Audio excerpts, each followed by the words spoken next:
Hello, everybody, and welcome back to yet another game of TA Escalation. This time between two very experienced players. FEZ, here in the bottom right, the blue Corps Commander. And at the top left, we have FN, the pink Arm Commander, going vehicle first. So both players going vehicle first. That's not a big surprise on this map. This map is called Malevolence. I've never casted it before, but good God, look at all these metal spots. It's a little outrageous, if I'm being honest. Seems a bit excessive. A little bit. You know, it might as well be a metal map. Right? They could just get rid of all the metal spots and just have the whole map be metal and save themselves some trouble. The description of the map in the lobby was, "You'll need a good mouse." So, guys, if you're intent on giving yourself carpal tunnel, I would say this is probably one of the most effective ways to do it. Play TA on this map. But no, I'm going to go ahead and speed it up. Should be an interesting game. Like I said, I've never seen this map, but it is interesting. And we'll have to see what the players want to do. I think I've said in the past 1v1s are my favorite to cast. Generally, I find it to be the purest and most interesting form of the game, if you will. But, team games are also fun too, in a kind of, highbrow dumpster fire sort of way. Here we go. We've got Weasels and Jeffies. I was about to say passing each other like ships in the night, but no, FEZ will turn around. And FN does mark, you can see which way his commander is going, though FEZ may be actually going in a different direction. FN seems to have thought that he was moving west, but it seems that he has pivoted to more of a northern direction there. So I don't know how much of a difference that will make, except that FN might think that FEZ's commander is somewhere that he's not. And let's see what's going on at the base. FEZ just has one con helping this factory here. And what's going on with FN? FN's commander stayed at the start. And he's using his commander for assisting. But, yeah, guys, maps like this are really tough because it's so open, it's so easy to harass your opponent's economy. It's hard to defend everything. Defenders are good in this situation because they're good against these scouts. They have a pretty large range. So, yeah. FEZ doesn't have any defenders, though, that I can see. So FN, I really think he made a good decision by building those defenders to stop this early harassment. Because, as you can see, those are very effective at dealing with these weasels. But actually, in addition, they're effective at dealing with air as well as the game progresses. So you kind of get a double warrant. Double usefulness. But yeah, FN now taking his commander out onto the map. And let's go ahead and get rid of this.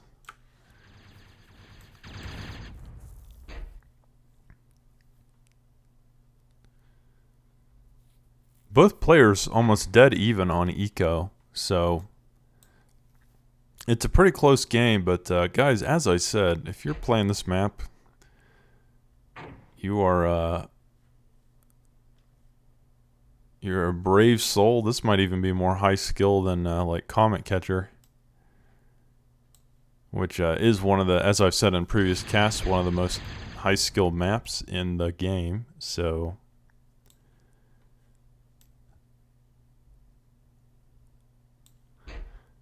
the map is actually so big that it takes a long time for the units to get from one side to another. Even these flashes feel kind of slow on this map, but FEZ has now transitioned into K-Bot as well.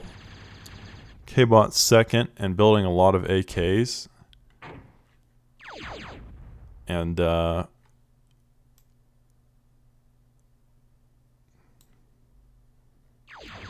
lot of construction vehicles as well.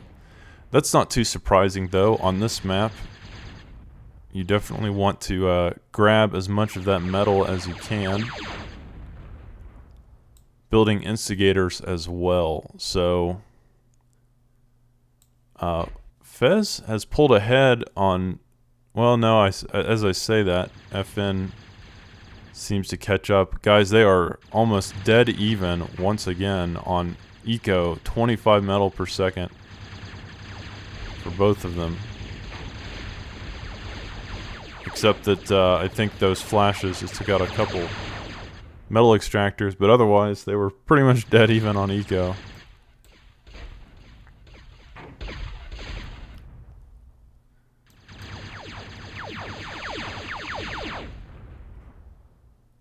But this many AKs may be hard for FN to deal with.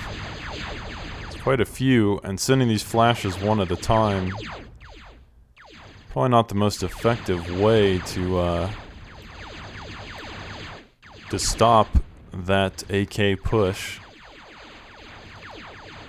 One thing that's really important on a map like this is to make sure that your resources continue to be used. You do not want to float metal. Oh, and wow. FN with this single flash that is just going to carve a path of destruction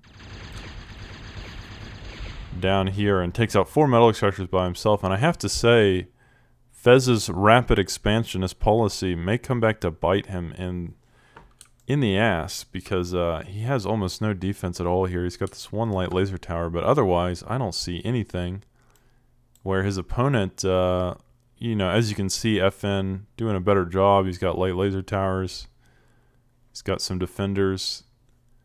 I definitely like FN's base layout a bit more.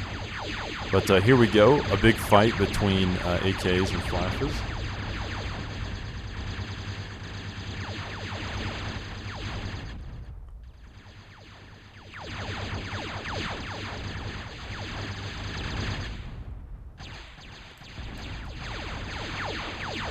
And that one light laser tower there is going to do a lot, I think. He may be able to save the construction vehicle, and he does. So yeah, you can see how much that one light laser tower contributed to that fight. It was incredible. And once again, FN with these sneaky raids. But I have to say, FEZ is pretty good at countering these raids with units with his army. That does require a lot of micro, and it requires being on top of the radar, so constantly watching what's happening on the map to have this more aggressive mobile-based style that relies more on micromanagement than just having defenses all around your base. So, you know, if you have the micro for it, that's certainly something you can do to defend your base, but most players don't. I certainly would not. This style for me, kind of roaming bands of defenders that FEZ is using, would definitely overtax my micromanagement skills, my psychological and emotional bandwidth, as you will, or if you will. But FEZ seems to be doing a good job of it. But as I was saying earlier, guys, on this map, it's very important to keep your economy in motion. You definitely you want to use all of your metal. You don't want to float it, because on a map like this, any player that gets the smallest bit of an advantage, it can just snowball. And so if your opponent is using his economy efficiently and you're not, can absolutely cause you to lose the game.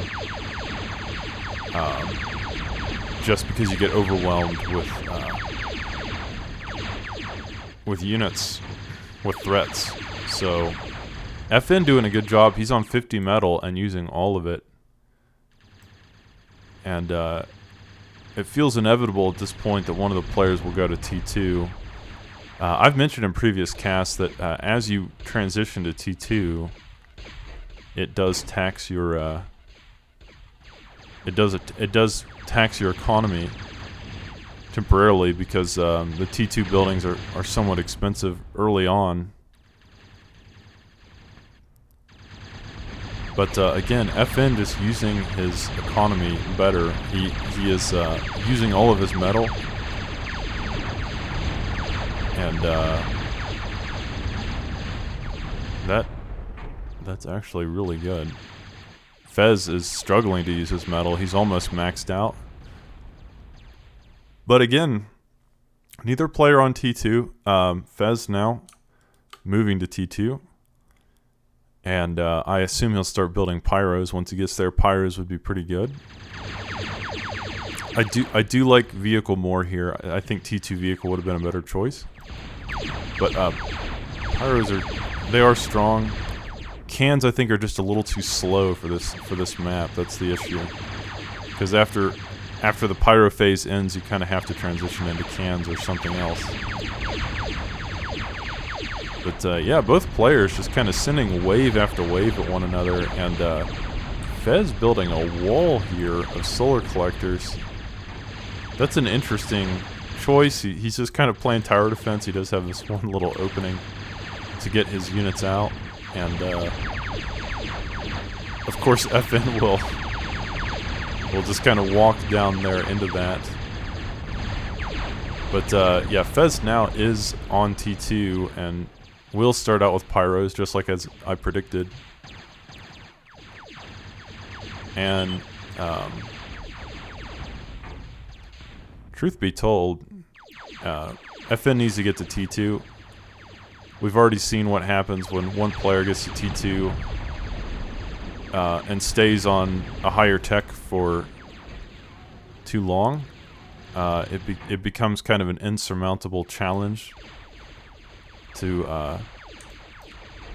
overcome.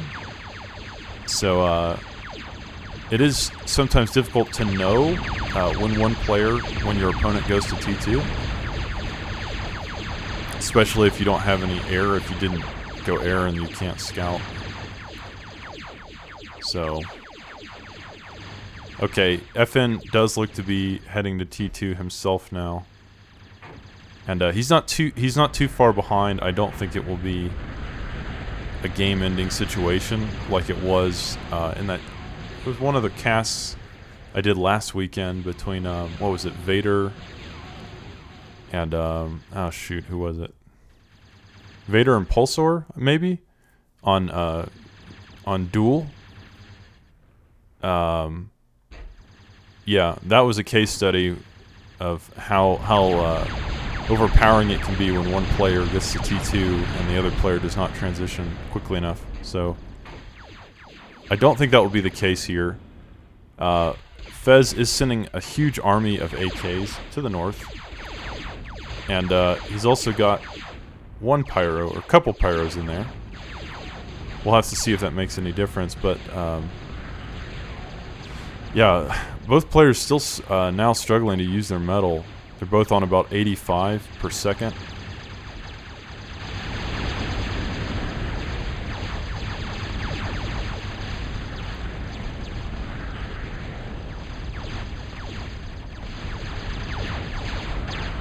And both players attacking one another's base at almost the exact same time. It feels like we're watching a mirror. Or it feels like looking into a mirror here. But FEZ has done a good job of building some defense now. And those light laser towers will certainly buffer that attack quite considerably. FEZ with a single pyro that has survived here. And pyros are fast, so those flashes will struggle to keep up. It's at about a 4th HP. But yeah, they're really just struggling to kill it there.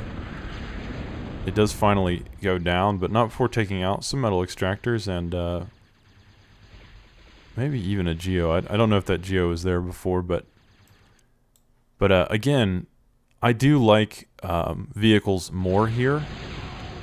T2 vehicles. I think FN will have an advantage in the coming fights if his economy stays the same.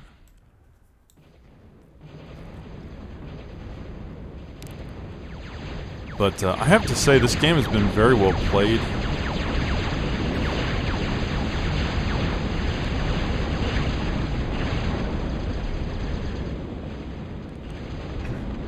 This game has been very well played by both our combatants here. Both doing a very good job of both attacking and defending. And also macroing, you know, keeping their economy and expansion going. I mean, if you just look at the map here, that their bases are almost even. Of course, FEZ does have more metal. FEZ is ahead by about 20 or 25 metal per second. I'm not sure if that's just because he has more of the map, or if that's because he's gone for some mohos. I don't see any mohos. But FN will move in here with these Panthers. And Panthers are pretty good at raiding. They're fast, they have decent health, and they do a lot of damage. So these Panthers might get a lot done. The defenders just are going to be completely ineffective for taking them out here. And yeah, ultimately that Panther, those couple Panthers did seem to do a lot.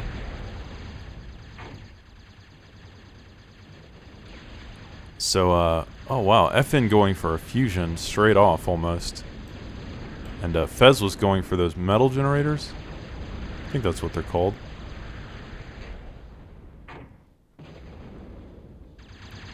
Resource generator.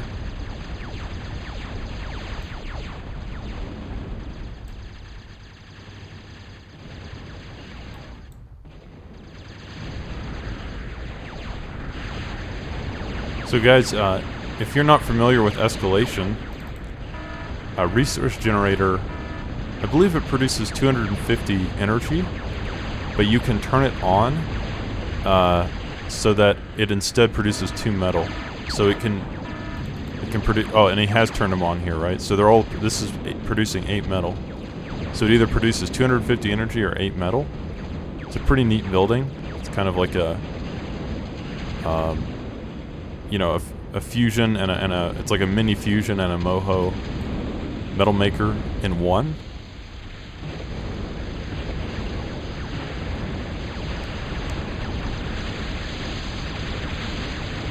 And FEZ built an immolator out here just by itself, and it took out that entire army on its own, which is pretty impressive. Immolators are just kind of like an anti-raiding flamethrower defense, so that is what they will specialize in, is that that kind of anti-swarm situation. I mean, let's see if he can kill it now. It's really low, but oh my god. Oh, it's killing all these flashes. FN it's spending so many resources trying to kill this, and of course, as it gets veterancy, it will get harder and harder to take care of. Here we go. We'll just turn on the sound a little bit. But yeah, this one immolator, let's see how many kills it has. 27 kills, this thing. MVP. MVP, bro. 27 kills on this one immolator. That is disgusting. And he's got more. He's got a whole line of them here, so he's struggling to just kill the one immolator. But yeah, FEZ also moving through with some pyros. And again, T1 units will struggle to keep up with those. Sentinels surrounded by Dragon's Teeth is a good counter because the pyros can't really deal with them. They can just kind of walk around them, but they struggle to actually kill them. And FEZ now building Mortys as well, so interesting choice. But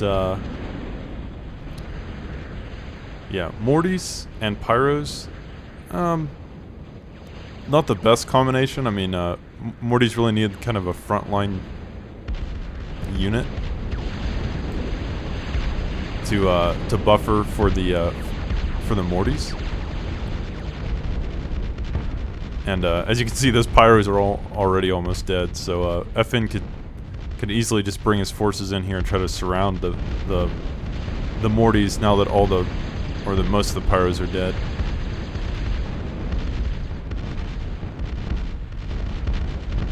But no, instead I don't know, it feels like maybe he's just avoiding them completely. Mortys are very good at taking out static defense. That's kind of what they're designed for. But I think FN is going to go ahead and get the surround here. He comes in from 3 sides, which is a wonderful strategy. Makes it to where they're gonna struggle to deal with all of those threats. Any kind of artillery unit, it will behoove you to surround.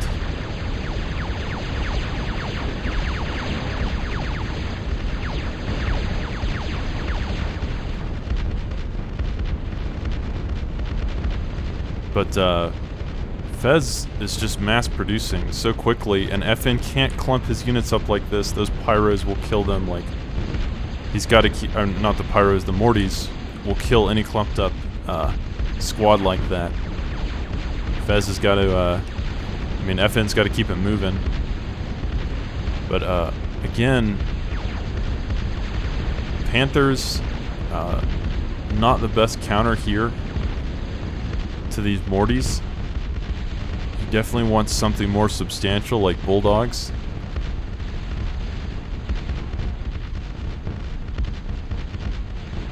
These Mortys are just, it feels like walking into his base. They take out a Geo there, and absolutely dominant performance by these Mortys. Panthers just aren't a great counter. Again, with enough Bulldogs, I feel like perhaps he could push this off. But it's looking kind of bad for FN now. He's now less at 100 metal. FEZ is on almost 140. And yeah, FN realizing it's over. He did finally build a couple Bulldogs there at the end. It was too late. So again, guys, that's the second game that we've seen in like a week where the ARM player stayed on Panthers for too long. Like, I mean, Panthers are good at early T2 stage for raiding, and getting some harassment done, but they're not the greatest combat unit. They're really not. Like, they're okay against T1. Like, they're pretty decent against T1, but like against other T2 units, they're not that cost efficient. Like, most other T2 units are going to beat Panthers. Now, Panthers can avoid them and kind of go around, because they're fast.